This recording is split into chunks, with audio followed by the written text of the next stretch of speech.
Hi, salamat sa patuloy na pagsuporta sa ating channel. Ang asawa kong tinitingala ng lahat, ating subaybayan ang buhay ni Daryl Darby. Kabanata 4281. Sumanghal si Daryl kay Shena at nagsalita. Ikaw na lang ang natitira. Aalis kami ni Olive kahit na tumanggi kang makipaglaban sa akin. Hindi malakas ang boses niya pero nakakatakot ito. Mahigit 10 round ang ipinanalo ni Dart, kahit si Kratos ay hindi siya matalo. Makikipaglaban ba sa kanya si Shena? Sa wakas at nagbuntong hininga si Shena at naglakad ito palapit kay Daryl. Mukhang mayroon kang mga kakayahan. Sige, makikipaglaban ako sa'yo. Bahagyang natawa si Daryl at seryoso itong nagsalita. Sige, pero bago yun ay gusto kong baguhin ang pastahan. Anong pastahan? Kumunat ang noo ni Shena. Tinuro ni Daryl si Olive at nagsalita. Kapag nanalo tayo ay hihingi ka ng tawad kay Olive sa harap ng lahat. Hindi lang ikaw, pero dapat humingi ng tawad sa kanya ang lahat at hindi mo na siya kukutsain. Kapag natalo ako, maaari mong gawin sa amin ang lahat ng naisin mo. Seryoso si Daryl nang magsalita siya. Patuloy ang pangbubuli ng mga taong ito kay Olive at hindi ko na iyon maaaring palampasin. Ito ang pinakamagandang tiyansa para solusyonan ang problema para kay Olive bago sila maging malala sa hinaharap. Kaagad na sumabog ang lahat ng nasa hardin. Nagalit at pinuna nila si Daryl. Ano naman kung matatalo ninyo kami? Bakit kami? Hihingi ng tawad. Perpektong magkatugma. Hindi pa nga sila pero ipinaglalaban na niya ang babaeng iyon. Patuloy na narinig ang mga pamumuna at nagalit si Daryl, pero hindi siya sumabog. Sa halip ay tinitigan niya si Shena habang naghihintay ng sagot nito. Naging malamig ang maamong mukha ni Shena, nagsalita ito. May ideya ka ba kung sinong kausap mo? Bilang nakakatanda sa Sword Sect, nirerespeto siya ng lahat. Pero sinabihan siya ng pangit na lalaking nasa kanyang harapan na kailangan niyang humingi ng tawad sa walang kwentang babae sa harap ng lahat. Nang sandaling iyon, hiniling ni Shena ang patayin si Daryl gamit ang kanyang espada, pero nagdesisyon siyang huwag ituloy dahil sa kanyang pagkatao. Gusto niyang mamatay. Ngumiti at tumanggo si Daryl nang maramdaman niya ang galit ni Shena, kalmado siyang nagsalita. Alam kong isa kang nakakatandang alagad na nirespeto ng lahat. Iyon ang dahilan kung bakit ako pumupusta sa'yo. Kapag sumang-ayon ka, saka lang titigil ang pangbubuli kay Olive. Sige, sasang-ayon ako sa pusta mo. Pero tandaan mong kapag natalo ka ay pareho ko kayong paparusahan sa paraang gusto ko. Sambit ni Shena, nagbago ang kanyang ekspresyon nang magsalita siya at nagbago rin ang kanyang isip, nakapagplano na siya sa iba't ibang paraang paparusahan niya ang dalawa. Ngumiti at itinaas ni Daryl ang kanyang kamay sa direksyon ni Shena at magalang na nagsalita. Salamat, Shena. Mauuna ang mga dalaga, maaari ka ng kumilos. Mapunta ka sa impyerno, sigaw ni Shena nang itaas niya ang kanyang kamay, tila naging isang sisni ang mahaba niyang espada nang sumugod siya kay Daryl. Hindi maipagkakailang si Shena ang paboritong alagad ni Jedediah. Isa siyang totoong kopya ng lalaki. Mabilis at agresibo pa rin ang kanyang sword technique kahit na hindi niya ginamit ang kanyang internal na enerhiya. Ang bilis noon. Pagtapos ay tumigil sa pagngiti si Daryl at maingat na hinawakan ang espada. Totoong isa kang nakakatanda. Nakakamangha ang mga kakayahan mo sa espada. Iyon nga lang ay nalihis ang espada. Oh, hindi ka na naman tumama. Sambit nito nang ipakita niya ang celestial swordmanship at nakipaglaban kay Shena. Sinubukan niyang patuloy na magsalita para maapektuhan ang mood ng babae. Namula si Shena dahil sa kahihiyan at galit nang marinig niya ang pangungutya ni Daryl. Pagtapos ay ginamit niya ang lahat ng kasanayan sa espada na kanyang natutunan, pero pinakanagalit siya nang magawa pa rin. Siyang harangin ni Daryl kahit gaano kaagresibo ng kanyang galaw. Napaisip ang mga alagad, napakagaling ng mga kakayahan sa espada ng lalaking ito, kahit si Shena at hindi siya maangitan. Sa parehong sandali ay sikretong nagulat, nasabik, at naguluhan si Olive. Napaka-advance ng kakayahan sa espada ni Dart. Sino siya? Kabanata 4282. Sa isang kisap mata ay naglaban ang dalawa at nagtagal ito ng 12 round. Nagsimulang matarante si Shena nang mahirapan, siyang talunin si Daryl. Kumurap ang kanyang mga mata sa lamig nang sumigaw siya. Spirit Snake Slash. Kaagad na nabuo ang hugis, sa mahabang espada ni Shena, mukha itong spirit snake na sumugod sa dibdib ni Daryl. Ang spirit snake slash ay isang mataas na pamamaraan sa espada sa sword sect. Iilang alagad lang ang may kakayahang gawin ito. Bilang paboritong babaeng alagad si Shena ng sect master, ipinasa nito sa babae ang pamamaraan 3 taon na ang nakalipas. Maliksi at elegante ang pamamaraan, pero hindi ito walang awa. Kahit na hindi binuksan ni Shena ang kanyang internal na enerhiya ay nakakamangha pa rin ang kanyang kapangyarihan. Naging sabik ang mga alagad dahil dito. Spirit Snake Slash. Ipinakita ni Shena ang Spirit Snake Slash. Iyon ba ang tinutukoy mo? Narinig ko lamang ang tungkol sa pamamaraang ito pero hindi ko pa nakikita. Kung natalo siya ng Spirit Snake Slash, maswerte siyang nasa mundong ibabaw siya para masaksihan ito. Naging emosyonal si Olive nang marinig niya ang mga diskurso, pero sa parehong sandali ay natakot siya. Medyo kinilabutan ang kanyang katawan at nag-alala siya para kay Daryl. Kahit na ginulat ni Dart ang lahat at natalo nito ang ibang alagad, magagawa niya kayang harapin ang Spirit Snake Slash ni Shena. Isa iyong mataas na pamamaraan sa espada. Kumunat ang noo ni Daryl at sikretong napabuntong hinga nang maramdaman niya ang sama ng espada ni Shena. Kahit na nandiri ako sa karakter ng mga tao sa sword sect ay hindi ko maipagkakailang medyo advance ang kanilang mga pamamaraan. Dumulas sa dalawang gilid ang mga paa ni Daryl para iwasan ang espada nang mapaisip siya sa kanyang sarili. Nagulat siya dahil sa pagiging kakaiba ng pamamaraan. Tila ba mayroon itong kaluluwa at kayang mabali ng patayo ang dulo ng espada, tumusok ito sa kanyang likuran. Mag-iingat ka, nagkibit balikat si Olive at hindi niya mapigil ang sumigaw. Pero nanatiling kalmado si Daryl. Maraming paraan para gawin iyon sa celestial swordsmanship. Sa puntong iyon ay tila ba mayroong siyang mga mata sa kanyang likod, hinawakan niya ang espada at tumalikod. Sakto ang pagharang niya sa espada ni Shena. Hlang, naramdaman ni Shena ang pagmanhid ng kanyang briaso nang mahirapan siyang panatilihin ang pagkakahawak sa espada nang napaatras siya ng 2 hakbang. Pagkabalik ng kanyang balance at tumitig siya kay Daryl, napuno ng gulat ang kanyang mukha. Impossible, imposible itong mangyari. Isa sa pinaka-nakakamatay na pamamaraan sa espada ang Spirit Snake Slash na natutunan ko. Paano niya ito mabilis na naiwasan? Mayroong mali. Isa pa, labis na nakakamangha ang pamamaraang ginawa niya para ilagan ang Spirit Snake Slash, kahit ang master ko ay hindi ito magagawa.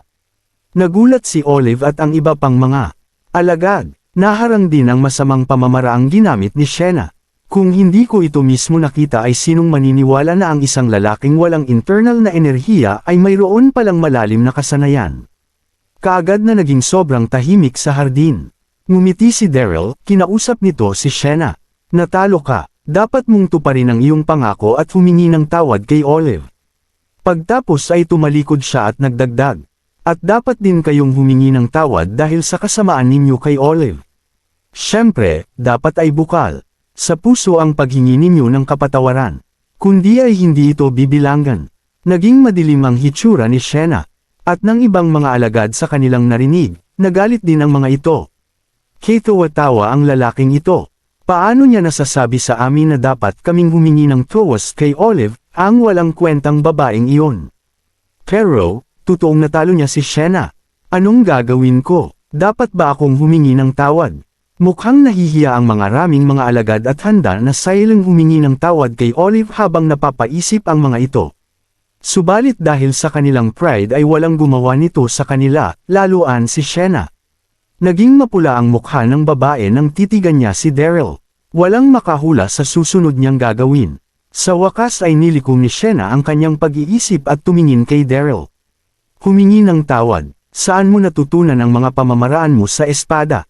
Hindi dapat nagkakaroon ng mga advance na pamamaraan ng isang hindi kilalang tulad niya. Paniguradong mayroong mali sa lalaki. Naisip nito. Kabanata 4283. Sinabi ko na kanina, natuto ako mula sa isang nakakatandang cultivator. Itinadhana kaming magkakilala, kaya tinuruan niya ang ng ilang pamamaraan. Mahinang sabi ni Daryl habang diretsyo ang kanyang mukha. Nagliwanag ang mga mata ni Shena at nagtanong siya, anong pangalan ng matanda? Paniguradong sikat ang matanda sa pagkakaroon ng mga advance na pamamaraan sa espada. Naisip ng babae, Pero hinding-hindi ibubunyag ni Daryl ang pangalan ni Ford, ngumiti siya. Ayaw sa kasikatan at kaswertehan ng nakakatandang iyon, kaya wala siyang reputasyon sa mundo ng mga cultivator. Isa pa, hindi niya sinabi sa akin ang pangalan niya noong tinuruan niya ako ng mga pamamaraan sa espada. Sumanghal si Shena, hindi mo alam ang pangalan niya. Sa tingin mo ba ay isa akong 3 taong gulang na bata? Pagtapos ay tinuro niya si Daryl gamit ang mahabang espada. Akala ko'y wala kang kwenta, pero nagulat akong mayroon ka palang mga tinatagong talent. Ngayon ay pinaghihinalaan kitang may masamang plano sa Sword Sect. Marahil ay pinipeke mo ang iyong mga sugat kagabi. Palihim kang pumasok sa punong altar ng Sword Sect para sikretong matutunan ang advanced na pamamaraan sa espada, totoo ba? Isa pa, ahente mo ang pangit na babaeng ito. Mukha siyang mataray nang magsalita siya. Ginawa niya lamang iyon dahil ayaw niyang humingi ng tawad kay Olive sa harap ng publiko kaya gumawa siya ng kasinungalingan. Kahina-hinala ang pagkatao ni Daryl. Walang internal na enerhiya ang kakaibang lalaking ito pero may alam siya sa advanced na mga pamamaraan sa espada. Walang makakatanggap doon. Napansin ni Olive na may hindi Thomas A. paligid at dali-dali siyang lumapit para magpaliwanag. Hindi niya ako ahente. Hindi rin tulad ng inaakala mo si Dart. Subalit tumangging makinig ni Shena, at patuloy niyang itinutok ang mahabang espada kay Daryl. Huminga ng malalim si Daryl at kalamadong tumingin kay Shena. Sinabi ko na ang dapat kong sabihin at maaari kang maghinala kung gusto mo. Pero dapat mong tuparin ang iyong pangako. Sumimangot si Shena at napuno ng galit ang kanyang mukha. Bakit ko naman dapat tuparin ang pangako ko sa iyo, sa isang lalaking walang tiyak na pinanggalingan? Hindi na gusto pang magsalita ng madami ni Daryl at seryoso ang tono nito nang sabihin niyang, dapat kayong humingi ng tawad ngayong araw, kayong lahat. Naging matuwid ang kanyang pamumuhay at ilang beses na rin siyang inakusahan. Kaya naman hindi na siya nanibago nang maliitin siya ni Shena at ng iba pa, pero hindi nila. Katulad si Olive, isa pa rin itong inosenteng bata at hindi dapat akusahan sa kahit anong masamang gawain.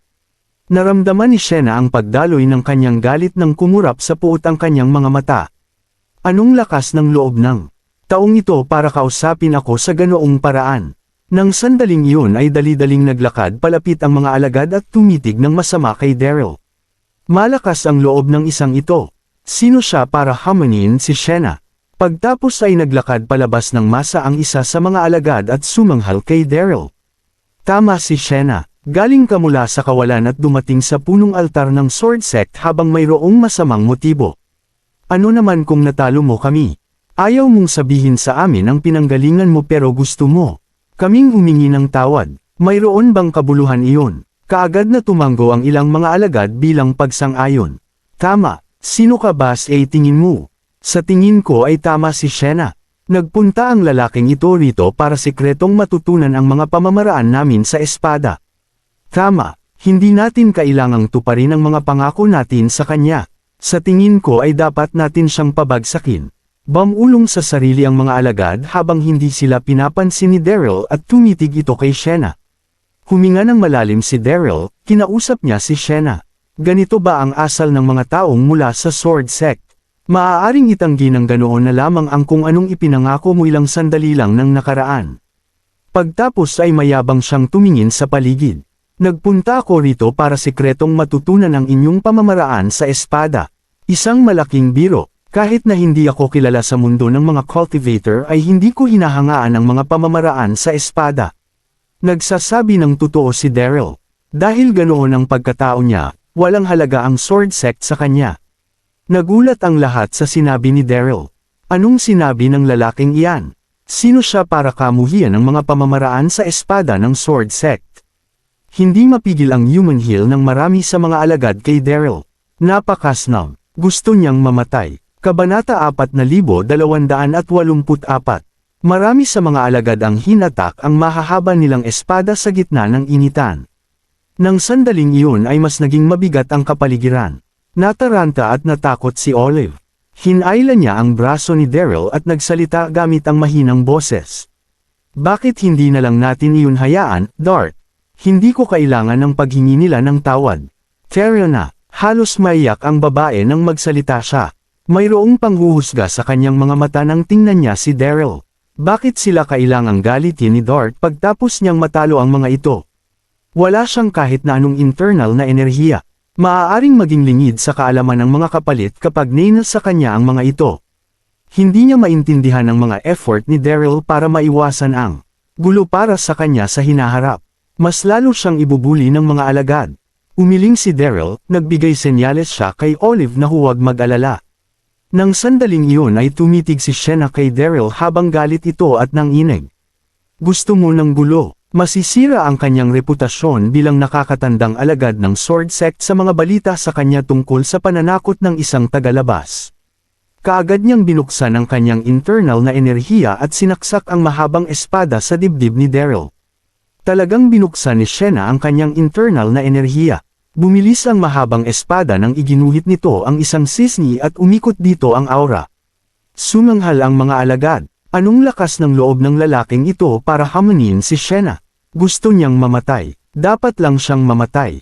Hindi mapakali si Olive. Kahit na advanced ang pamamaraan sa espada ni Dart ay wala siyang internal na enerhiya at hindi niya magagawang depensahan ang sarili mula sa isang pag-atake ng espada. Gustong pigilan ni Olive si Shena pero mabilis gumalaw ang babae. Hindi siya naabutan sa oras ni Olive. Ngumisi si Daryl nang makita niyang inilabas ni Shena ang kanyang internal na enerhiya at sumugod ito sa kanya. Ngumiti siya, nang walang pag-aalala sa mundo.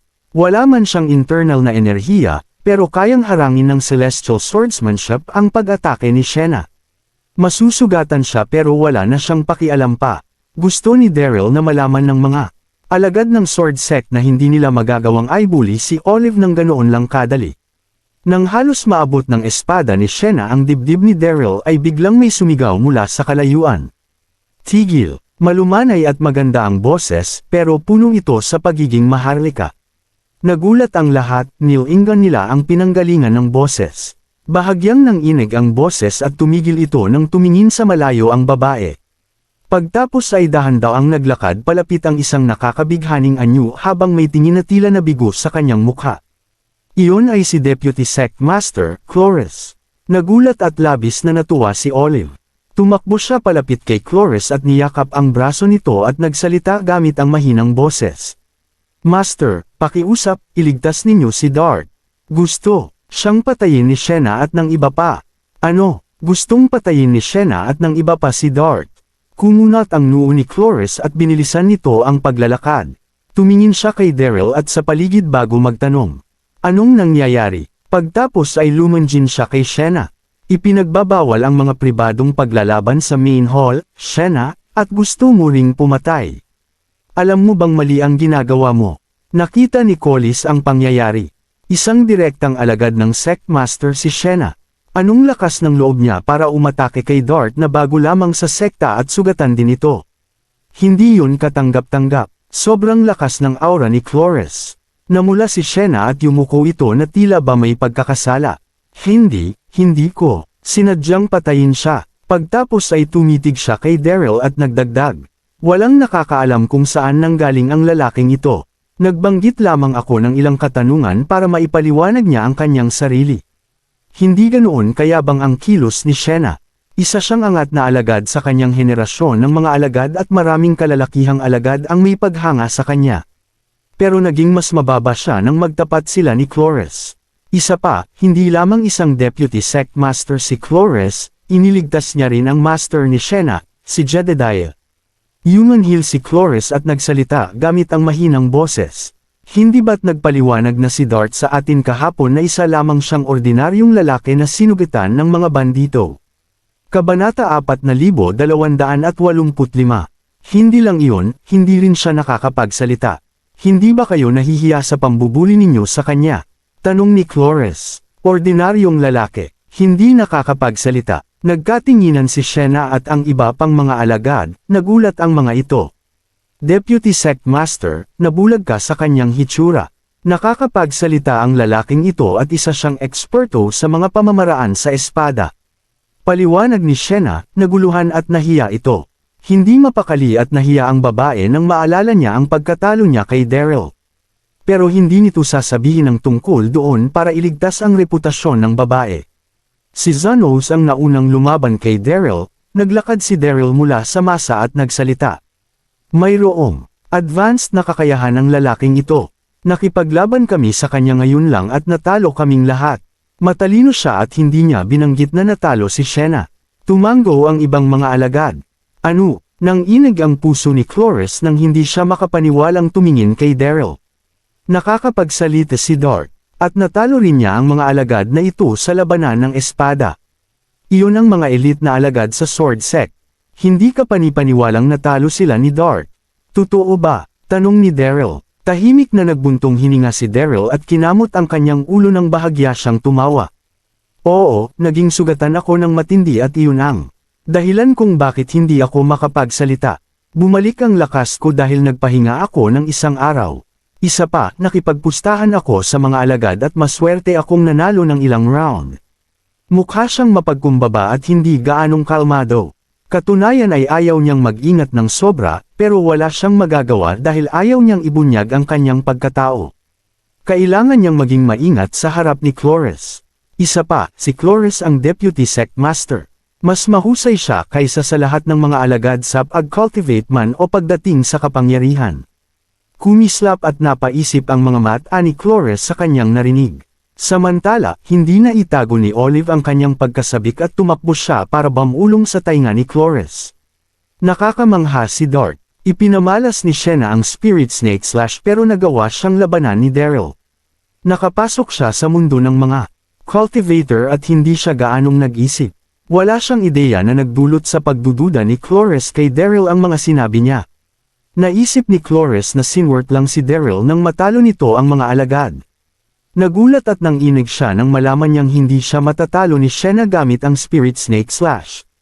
Pagtapos ay tiningnan niya si Daryl, nakasulat ang pagdududa sa buong mukha niya. Sino ka? Sinong nagturo sa'yo ng mga pamamaraan sa espada na iyan? Mukhang bata pa ang lalaking ito pero nagawa niyang depensahan ang kanyang sarili mula sa Spirit Snake Slash. Kahina-hinala iyon, naisip niya. Hindi alam ni Daryl kung paano magre-react nang maramdaman niya ang pagdududa sa mga mata ni Cloris. Hindi siya naabala nang pagdudahan siya ni Shena at ng ibang mga alagad, pero problema ang pagdudahan siya ni Shena. Ngumiti si Shena at ang ibang mga alagad nang may panunuya silang tumitig kay Daryl. Kahit ang Deputy Sect Master ay pinagdududahan ka na ngayon. Tingnan natin kung paano mo ipapaliwanag ang iyong sarili. Nagkamot ng ulo si Daryl at kinausap niya si Cloris. Nakasalubong ko ang isang nakakatandang cultivator at maswerte akong may natutunan akong ilang pamamaraan sa espada mula sa kanya. Seryoso niyang tiningnan si Cloris nang magsalita siya. Ganoon na lang iyon. Anong pangalan ng nakakatanda? Kumunot ang noo ni Cloris.